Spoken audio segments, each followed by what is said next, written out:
Hello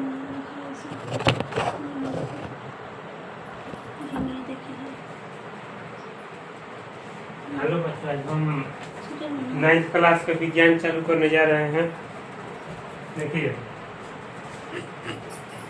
पाठ 1 है हमारे आसपास के पदार्थ। पाठ का नाम है हमारे आस पास के पदार्थ। हमारे आसपास के पदार्थ मतलब कि हमारे आसपास में जो पदार्थ है उसके बारे में, ठीक है ना, जानकारी लेना है। हम क्या करते हैं, चारों तरफ देखते हैं तो क्या होता है, पदार्थ ही नजर आता है।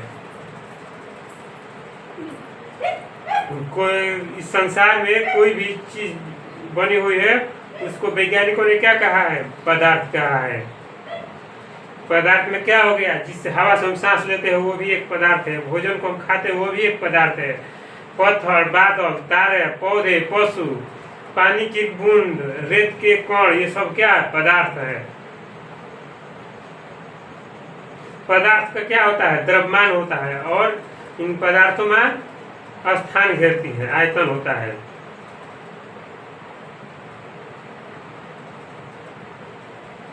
पहले के समय में आदमी क्या कहते, पदार्थ को 5 तत्वों में बांटा था। ये 5 तत्व कौन कौन थे, वायु, पृथ्वी, अग्नि, जल और आकाश। तो पहले के समय में लोग मानते थे कि इन्हीं 5 तत्वों से मिलके सभी जीव बने हुए हैं, सजीव हो या निर्जीव हो सभी चीज बने हुए हैं।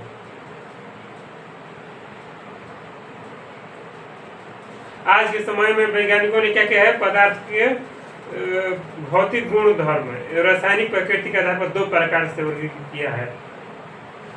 कैसे, भौतिक गुणधर्म के आधार पर, एक रासायनिक गुणधर्म के आधार पर। हम इसमें क्या करेंगे, भौतिक गुणधर्म के आधार पर पदार्थों के बारे में पढ़ेंगे, ठीक है ना। रासायनिक गुणधर्म में रसायन में पढ़ा जाता है, भौतिक गुणधर्म भौतिकी में पढ़ा जाता है। ये भौतिक पदार्थ का भौतिक स्वरूप। पदार्थ क्या है, कणों से मिलकर बना होता है। पदार्थ क्या होता है, कणों से मिलकर बना होता है।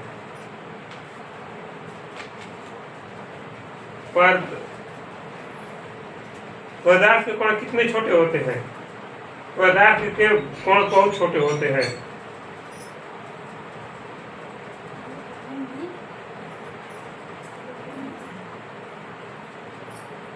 पदार्थ के कणों का गुण क्या होता है, पदार्थ के कणों के बीच में क्या होता है, रिक्त स्थान होता है।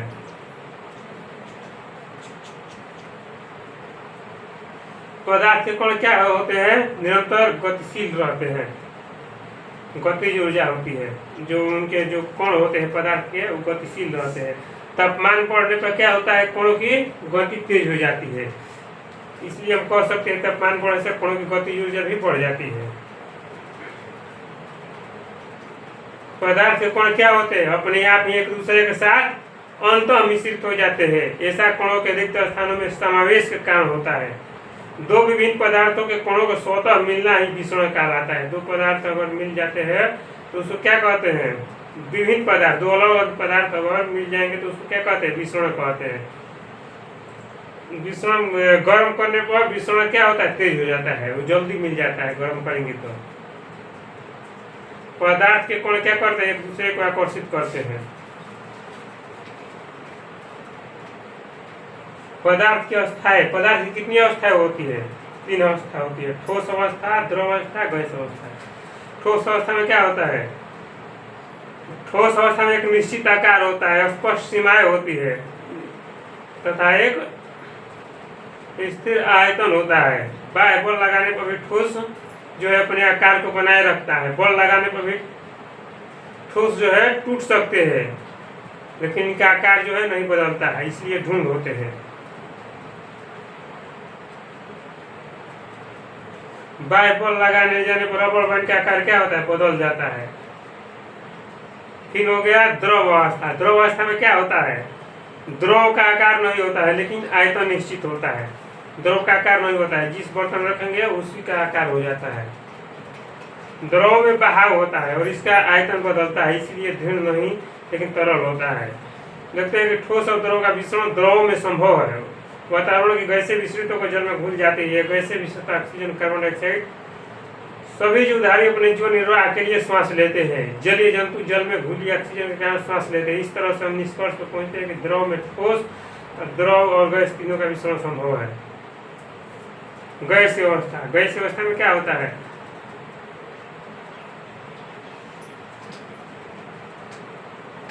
हवा जो होती है वो क्या होती है? गैसीय अवस्था में होती है। ठोस एवं द्रव की तुलना में गैसीय क्या होती है? संपीड़ित होती है। मतलब कि काफी संपीड़ितता जो होती है मतलब कि बहुत हल्का होती है, बहने वाला। हमारे घरों में खाना बनाने में उपयोग की जाने वाली एलपीजी गैस जो होता है, अस्पतालों में दिए जाने वाले ऑक्सीजन सिलेंडर में संपीड़ित गैस होती है, संपीड़ित गैस होती है। ऑक्सीजन दिया जाता है हॉस्पिटल में। वाहनों के ईंधन के रूप में भी संपीड़ित प्राकृतिक गैस सीएनजी का प्रयोग किया होता है। संपीड़ितता काफी अधिक होने के कारण गैस के अत्यधिक आयतन को एक कम आयतन वाले सिलेंडर में संपीड़ित किए जा सकते हैं। आसानी से एक स्थान से भेजा जा सकता है। हमारे नाक तक पहुँचने वाला गंध बिना रसोई प्रवेश कर जान सकते हैं क्या पकाया जा रहा है। ये गंध हम तक कैसे पहुँच जाए? खाने की गंध में कौन वायु में मिल जाते हैं, ठीक है ना। ये हम लोग का गंध कैसे पहुँच जाता है? वो जो खाने वाला गंध होता है वो वायु में मिल जाता है और रसोई हम तक पहुँच जाता है। क्या पदार्थ जो है अपनी अवस्था को बदल सकती है? तापमान परिवर्तन का प्रभाव। ठोस के तापमान को बढ़ाने पर क्या होता है? उसके कणों की गतिज ऊर्जा बढ़ जाती है। गतिज ऊर्जा वृद्धि होने के कारण कण जो है अधिक तेजी से कंपन करने लगती है। गर्म करने से क्या हो जाएगा? उसका एक अवस्था से दूसरी अवस्था में आ जाती है, ठीक है ना। बर्फ का गलना कितना होता है? गलने प्रक्रिया, ठोस के गलने की प्रक्रिया में तापमान समान होता है, इसमें उसमें ऊर्जा कहा जाती है। गलने के प्रयोग की प्रक्रिया के दौरान अपने ध्यान दिया हुआ गलनांक को पहुंचने के बाद पिघल जाती तापमान विकर को उसमें कोणों को पारस्परिक आकर्षण बल को वशीभूत करके पदार्थ की अवस्था को बदलने की क्योंकि तापमान में बिना किसी तरह की वृद्धि दर्शाई कर लेती है। जब हम जल उसमें ऊर्जा देते हैं तो कोण क्या है? अधिक तेजी से गति करते हैं। एक निश्चित तापमान पहुंचे कोण में इतनी ऊर्जा आ जाती है कि वे पराकर्षण बल को तोड़कर स्वतंत्र हो जाते हैं।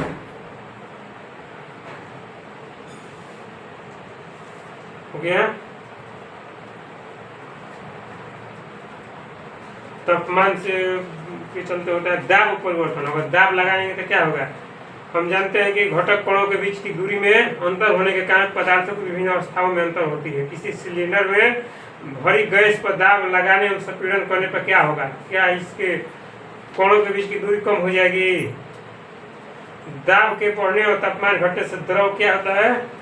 गैस जो है द्रव में बदल सकती है। दाब अगर वो क्या होगा? बढ़ेगा और तापमान घटेगा क्या होगा? गैस जो है द्रव में बदल जाएगा।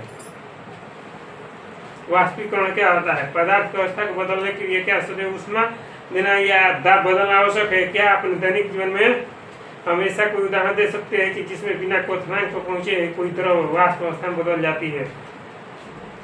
वाष्पीकरण होता है। वाष्पीकरण को क्या क्या प्रभावित करता है? तापमान में वृद्धि। तापमान बढ़ने पर अधिक कणों को पर्याप्त गतिज ऊर्जा मिलती है जिससे वो वाष्पीकृत हो जाते हैं। आर्द्रता में कमी। वायु विद्यमान जल वाष्पित मात्रा आर्द्रता कहते हैं। किसी निश्चित तापमान पर हमारे आसपास वायु में एक निश्चित मात्रा में ही जल वाष्प होते हैं। वाष्पीकरण के कारण शीतलता कैसे होती है? फूले हुए बर्तन। गर्मियों में हमें सूती कपड़े क्यों पहनना चाहिए? वाष्पीकरण के दौरान क्या होता है? द्रव की सतह कोण पर हमारे शरीर आसपास ऊर्जा प्राप्त करके वाष्प में बदल सकते हैं। वाष्पीकरण के पश्चात ऊष्मा के उसमें ऊर्जा हमारे शरीर में अवशोषित हो जाती है जिससे शरीर शीतल हो जाती है।